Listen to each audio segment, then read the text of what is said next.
Amerikanın dövlət katibi Marco Rubio niyə İranla danışıqlardan kənarda qalır? Gündəm xəbərin efirində 26 aprel tarixidir və bir məlumatı diqqətinizə çatdıracağıq. Belə ki, Amerika dövlət katibi Marco Rubio Pakistanda keçirilən İran danışıqlarında iştirak etməkdən qəsdən imtina eləmiş ola bilər.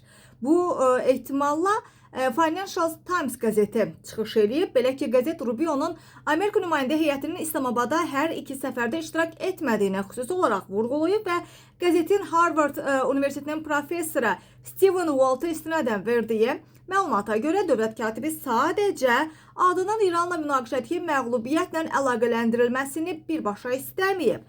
Son həftələrdə Rubio'nun Respublikaçılar Partiyası daxilində nüfuzu böyük sürətlə artır və onun Donald Trump'dan sonra partiyanın prezidentliyə namizədi olmaq şansının da sürətlə gücləndiyi demək olar ki, keçirilən sorğulardan da hiss olunub və koordinasiya etdiyi Venezuela əməliyyatındakı uğurlu nəticə, həmçinin Kubaya qarşı addımların müsbət nəticələr verməsi Rubio'nun nüfuzunun artmasının əsas səbəbləri sırasındadır. Lakin xüsusilə İranla danışıqlar məsələsində isə Rubio'nun geridə qalması buna əsas verir ki, o bəs bu məğlubiyyətdə adının birbaşa hallanmasını istəmir.